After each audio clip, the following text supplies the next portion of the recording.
Hey hi, నన్ను వెంటాడే రాక్షస ప్రేమ episode 12 ఏంటో ఇప్పుడు చూద్దామా? పదండి.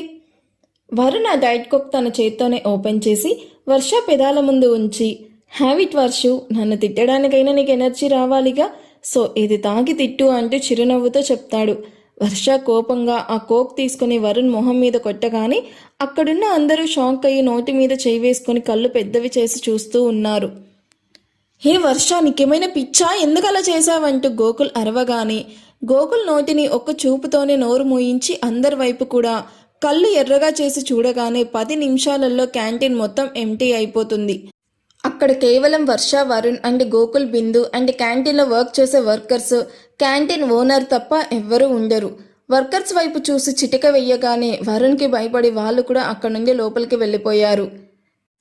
టిష్యూతో ఫేస్ అంతా క్లీన్ చేసుకుంటూ, ఏంటి వర్షు, ఎందుకంత కోపం, నేనేం చేశా అని ఇలా చేసావు, చూడు నా కాస్ట్లీ షర్ట్ మొత్తం పాడైపోయింది. వర్ష కోపంగా వరుణ్ కాలర్ పట్టుకొని, ఏంట్రా, నేను ఎందుకు అలా చేశానో నీకు అర్థం కావట్లేదా నీకు? హా, నైట్నే కదా చెప్పాను నీకు నన్ను విసిగించకు అని, అయినా వినకుండా నన్ను ఎందుకు ఇలా డిస్టర్బ్ చేస్తున్నావు? నా ఆర్డర్ నేను ఇవ్వగలను, నువ్వెవరు నాకు ఆర్డర్ చేయడానికి? ముష్టి వేస్తున్నావా నాకు?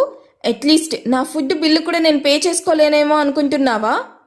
అప్పటి వరకు నవ్వుతూ చూస్తూ ఉన్న వరుణ్ కోపంగా పిడికిలు బిగించి వర్ష గొంతు పట్టుకొని అలాగే వెనక్కి తీసుకెళ్లి గోడకి ఆనిచ్చి తన చేతిలో ఉన్న వర్ష గొంతు పట్టుకొని నొక్కుతూ పిచ్చి పిచ్చిగా వాగితే చంపేస్తా, అర్థమవుతుందా? నీకది ముష్టిలా కనిపిస్తుందా? హా అంటూ అరుస్తూ, నీకు సంబంధించింది ఏదైనా అది నాకు చాలా ప్రీసియస్. మార్నింగ్ అండ్ నైట్ ఎలాగో మీ ఇంట్లో అడ్డమైన గడ్డగా తింటున్నావు, అందుకే మధ్యాహ్నం మాత్రం నీకోసం స్పెషల్గా కుక్ని చెన్నై నుండి పిలిపించి మరీ డబల్ అమౌంట్ ఇచ్చి కుక్ చేయిస్తూ ఉంటే అది నీకు ముష్టిలాగా ఉందా? అది ముష్టి కాదే, నా ప్రేమ. అందులో నీకు నా ప్రేమ కనిపించాలి, అర్థమవుతుందా? ఇంకోసారి ముష్టి దిష్టి అన్నావనుకో ప్రాణం తీసేస్తాను, జాగ్రత్త. నువ్వు ఏం చేసినా ఎన్ని అన్నా సైలెంట్గా ఉంటున్నానని నీ ఇష్టం వచ్చినట్టు మాట్లాడావో నాలో ఉన్న రాక్షసుని చూస్తావు అంటూ గొంతు ఇంకా గట్టిగా నొక్కగానే వర్షకు ఊపిరాడక కళ్ళు తేలేసి దగ్గుతూ ఉండడం చూసిన గోకుల్ బలంగా వరుణ్ణి పక్కకి లాగగానే వర్ష అలాగే నేల మీదకి జారిపోయి తన చేతులతో మెడ దగ్గర పట్టుకుని ఊపిరి పీల్చుకుంటూ వాటర్ వాటర్ అంటూ సైగ చేస్తుంది. వర్షాని అలా చూసిన వరుణ్ ఇంతవరకు తను ఏం చేశాడో గుర్తు చేసుకొని హో గాడ్ అంటూ తల పట్టుకొని బిందు తెస్తూ ఉన్న వాటర్ బాటిల్ అందుకొని వర్షాని దగ్గరికి తీసుకుని బలవంతంగా వాటర్ తాగిస్తాడు. వర్ష కాస్త కుదుట పడ్డాక నుదుటి మీద పడిన చెమట తుడుచుకుంటూ వరుణ్ని విసురుగా పక్కకు తోసి పైకి లేచి నిల్చుకుని, చంపేస్తావా వరుణ్, కొంచెమైనా మానవత్వం ఉందా నీకు?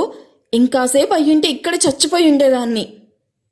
వర్ష ప్లీజ్ అలా మాట్లాడి మళ్ళీ నాకు కోపం తెప్పించకు, నాకు కోపం వస్తే మనిషిని కాదు, అయినా నేను నిన్నెందుకు చంపుతాను వర్షు, నువ్వంటే నాకు ప్రాణం రా, ఐ లవ్ యూ వర్షు అంటూ తన మొహాన్ని చేతుల్లోకి తీసుకుని ప్రేమగా తన కన్నీళ్లు తుడుస్తూ చెప్తాడు వరుణ్. వరుణ్ చేతుల్ని విసిరి కొట్టి, నీ రాక్షస ప్రేమను భరించడం కంటే చావడం బెటర్, ఇలా కొంచెం కొంచెం చంపడం కంటే ఒకేసారి చంపేసేయరా, పీడా పోతుంది, నువ్వంటే నాకు ఇష్టం లేదు, I hate you, I hate you అని గట్టిగా అరుస్తూ, వినిపిస్తుందా, ఐ హేట్ యూ, మళ్ళీ నీ మొహం నాకు చూపించకు అని ఏడుస్తూ తను కాలేజ్ బ్యాగ్ తీసుకుని ఇంటికి వెళ్ళిపోతుంది వర్ష. వెళ్తున్న వర్ష వైపే చూస్తూ ఒక్క క్షణం కూడా అక్కడ ఉండాలనిపించక అక్కడి నుండి వెళ్ళిపోతాడు వరుణ్. వరుణ్ రాక్షస ప్రేమ స్టార్ట్స్ నౌ. వర్ష ఏడుస్తూ స్కూటీ స్టార్ట్ చేసుకొని ఇంట్లోకి వెళ్ళి కాలేజ్ బ్యాగ్ పడేసి హాల్లో కూర్చొని మొబైల్ తీసి అందులో ఉన్న వరుణ్ జ్ఞాపకాలను లైక్ తన పిక్స్, తనతో ఉన్న వీడియోస్ ఇలా అన్నీ డిలీట్ చేసి, నువ్వు ఎప్పటికీ చేంజ్ అవ్వవు వరుణ్, నిన్ను మార్చాలి అనుకోవడం నిజంగా నా మూర్ఖత్వం, ఇప్పటి నుంచి నీకు నాకు ఎటువంటి రిలేషన్ లేదు అని ఏడుస్తూ కాసేపటికి ఫ్రెష్ అయ్యి తల నొప్పిగా ఉండడంతో ఏమీ తినకుండానే ట్యాబ్లెట్ వేసుకొని అలాగే నిద్రపోతుంది. కాసేపటికి రిలేటివ్స్ మ్యారేజ్ నుండి ఇంటికి వచ్చిన మాధవి, నరేష్ అంటే వర్ష పేరెంట్స్ ఇంటి ముందు ఉన్న వర్ష స్కూటీ చూసి వర్ష కాలేజ్కి వెళ్ళలేదా అనుకుంటూ కాలింగ్ బెల్ కొడతారు. 4-5 సార్లు కాలింగ్ బెల్ కొట్టినా కానీ వర్ష ఓపెన్ చేయకపోవడంతో తమ వద్ద ఉన్న ఇంకో కీతో డోర్ ఓపెన్ చేసి లోపలికి వచ్చి చూడగానే హాల్ ఖాళీ దర్శనం ఇస్తుంది. ఎక్కడుంది వర్ష అని తన కోసం కిచెన్ బాల్కనీ చూసి బెడ్రూమ్లో ఉందేమో అని తన రూమ్లోకి వెళ్ళి చూడగా గాఢ నిద్రలో కనిపిస్తుంది వర్ష. ఈ టైంలో నిద్రపోతుంది ఏంటి అని ఒకరి మొహాలు ఒకరు చూసుకొని ఇద్దరు చెరో వైపు కూర్చొని వర్ష అంటూ పిలవగానే మత్తుగా కళ్ళు తెరిచి చూస్తుంది వర్ష. ఎదురుగా ఉన్న తన పేరెంట్స్ తన వైపే కంగారుగా చూస్తూ ఉండడం గమనించి, మమ్మీ మీరెప్పుడొచ్చారు అంటూ లేచి కూర్చొని వాళ్ళ వైపు చూస్తుంది. వర్ష, ఏమైందిరా? ఈ టైంలో కాలేజ్కి వెళ్లకుండా ఇంట్లో ఉన్నావేంటి? ఎన్నిసార్లు కాలింగ్ బెల్ కొట్టామో తెలుసా? అంత మొద్దు నిద్ర ఏంటి అలా నిద్రపోతున్నావు? ఏమైందిరా? హెల్త్ బానే ఉందా అంటూ తన నుదుటి మీద మెడ మీద చేయి పెట్టి చూస్తూ అడుగుతుంది మాధవి. అదేం లేదు మమ్మీ, కొంచెం తలనొప్పిగా ఉంటే ఇప్పుడే వచ్చి టాబ్లెట్ వేసుకొని పడుకున్నాను. నేను నిద్రపోయాక మీరు వచ్చినట్టున్నారు, అందుకే నాకు బెల్ సౌండ్ కూడా వినిపించలేదు. తలనొప్ప, అందుకే లేట్ నైట్ దాకా చదవడం తగ్గించు అనేది, అలాగే మొబైల్ కూడా తక్కువ యూజ్ చేయని చెప్పేది. వింటావా? ఆకు టీ తీసుకుని వస్తాను అంటూ మాధవి ప్రేమ కోపం రెండూ ఒకేసారి చూపించడంతో తనను చూసి చిన్నగా నవ్వి, మ్యారేజ్ ఎలా జరిగింది డాడ్ అంటూ నరేష్ వైపు చూసి అడుగుతుంది. బాగా జరిగింది వర్ష. మీ పిన్ని, పెద్దమ్మ, మామయ్య, తాతయ్య, నానమ్మ అందరూ నిన్ను అడిగారు. అక్కడ నువ్వే మిస్ అయ్యావు, అందరూ ఉన్నారు. ఎనివే, ఇది నీకోసం అంటూ వర్షాకి ఇవ్వమని ఇచ్చిన సారీ ఇస్తాడు. అది చూసి చిన్నగా నవ్వి, బాగుంది డాడ్ అంటూ అది పక్కన పెట్టేసి ఎటో ఆలోచిస్తూ కూర్చుంటుంది వర్ష. ఏమైంది వర్ష, ఎందుకలా డల్గా ఉన్నావంటూ చిన్ పట్టుకుని పైకెత్తి మెడ మీద ఉన్న ఎర్రటి చేతి గుర్తులు చూసి కంగారు పడుతూ, అయ్యో ఏంటిది వర్ష, ఏమైంది ఇక్కడ అంటూ వర్ష వైపు చూస్తాడు నరేష్. ఏమైంది డాడ్ అంటూ బెడ్ దిగి మిర్రర్లో చూసుకోగానే తెల్లటి చర్మం మీద ఎర్రగా చేతివేలు గుర్తులు పడి కందిపోయి కనిపిస్తుంది. అది వరుణ్ వల్ల పడ్డ గుర్తులని గుర్తు చేసుకొని కళ్ళు మూసుకొని మౌనంగా కన్నీళ్లు పెట్టుకుంటుంది వర్ష. వర్ష, అడిగేది నిన్నే, ఏమైంది అక్కడ? డాడ్, అది అది బిందుకి నాకు ఒక చిన్న గొడవ జరిగింది. అది సరదాగా అలా గొంతు పట్టుకుంది, అప్పుడు పడ్డట్టున్నాయి, కంగారు పడకండి అంటూ నోటికొచ్చిన అబద్ధం చెప్పి వాటి మీద కోల్జల్ రాస్తూ చెప్తుంది. బుద్ధి లేకుండా పోతుంది ఇద్దరికి. ఇంకోసారి ఇలా గొడవ పడ్డారో ఇద్దరికి వాతలు వేస్తాను చెప్తున్నా అంటూ క్యూట్గా వార్న్ చేసి చిన్నగా బుగ్గ మీద చేయి వేసి, సరే కాసేపు రెస్ట్ తీసుకో, ఈవినింగ్ ఇద్దరం నీ ఫేవరెట్ పానీపూరి తినడానికి వెళ్దామంటూ అక్కడి నుండి ఫ్రెష్ అవ్వడానికి రూమ్లోకి వెళ్తాడు నరేష్. సరే డాడ్ అంటూ చిన్నగా చెప్పి మాధవి ఇచ్చిన టీ తాగి మాధవి ఒళ్ళో తల పెట్టుకొని ఆవిడ చుట్టూ చేతులు వేసి కళ్ళు మూసుకొని వరుణ్ ఆలోచనల నుండి తప్పించుకోవడానికి ప్రయత్నిస్తుంది వర్ష. వేగంగా తన బైక్ మీద 100 స్పీడ్లో గోకుల్ బిందు ఎంత పిలుస్తూ ఉన్నా వినిపించుకోకుండా ఇంటికి చేరుకున్న వరుణ్ కోపంగా ఇంటి పార్టికోలో బైక్ దిగి దాన్ని అలాగే కింద పడేసి నేరుగా హాల్లోకి వెళ్తాడు.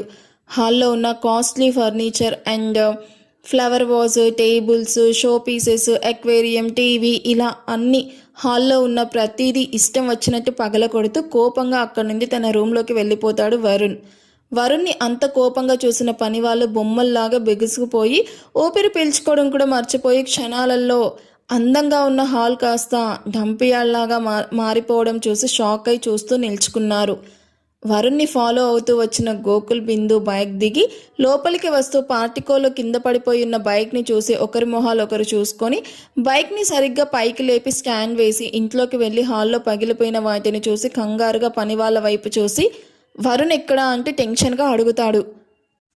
పైన సార్ అంటూ వేలు పెట్టి చూపెట్టగానే ఇద్దరు 1కి 3 స్టెప్స్ ఎక్కుతూ వరుణ్ రూమ్ డోర్ ఓపెన్ చేసి శిలలాగా చూస్తూ ఉండిపోయారు. రూమ్ మొత్తం కంప్లీట్గా చేంజ్ అయిపోయి కింద ఉండాల్సినవి పైన, పైన ఉండాల్సినవి కింద, ఫ్లోర్ మీద గ్లాస్ పీసెస్ పడి వాటి మీద వరుణ్ నిలబడడం వల్ల వరుణ్ పాదాలకి గాజు ముక్కలు గుచ్చుకుని రక్తం కారుతూ ఉంటుంది. వరుణ్ షార్ప్గా ఉన్న గ్లాస్ పీస్ తీసుకొని తన చేతి మీద హార్ట్ షేప్లో ఐ లవ్ యూ వర్ష అంటూ రాస్తూ ఉంటే చేతి నుండి రక్తం కారుతూ ఉన్నా ఏ మాత్రం చీమ కుట్టినట్టు కూడా అనిపించదు వరుణ్కి. తన కళ్ళ ముందు వర్ష అందమైన రూపం తప్ప ఎటువంటి నొప్పి కనిపించడం లేదు. వరుణ్ని అలా చూసిన ఇద్దరు షాక్ అయ్యి గ్లాస్ పీసెస్ను చీపర్ తీసుకుని బిందు సైడ్కి తీయడంతో గోకుల్ కోపంగా వరుణ్ వైపు వెళ్ళి తన చేతిలోని పీస్ లాక్కొని కింద పడేసి లాగి పెట్టి కొడతాడు. వామ్మో, ఇలాంటి రాక్షస ప్రేమల్ని తట్టుకోవడం అంటే చాలా కష్టం కదా. మీకేమనిపించిందో కామెంట్ చేయండి. అండ్ మీరు అనుకోవచ్చు ఎపిసోడ్ 11 కదా 12 అంటున్నారు ఏంటి అని. యాక్చువల్లీ నిన్న అప్లోడ్ చేసిన ఎపిసోడ్ 10, 11 ఎపిసోడ్స్ కలిపి నిన్న అప్లోడ్ చేశాను. అంటే నేను వెబ్సైట్ని ఫాలో అవుతున్నాను కాబట్టి మీకు అలా ఇస్తున్నాను. సో కన్ఫ్యూజ్ అవ్వకండి, ఓకేనా. యాక్చువల్లీ యూట్యూబ్లో నెంబర్స్ చేంజ్ చేయొచ్చు, కాకపోతే థంబ్నెయిల్స్ మళ్ళీ క్రియేట్ చేయాలి, అది చాలా టైం టేకింగ్ ప్రాసెస్ నాకు, అందుకని ఇలా ఇస్తున్నాను. సో మీరు అస్సలు కన్ఫ్యూజ్ అవ్వకండి. ఏమన్నా డౌట్ ఉంటే కామెంట్ చేయండి, ఓకేనా. Thank you for watching. Bye.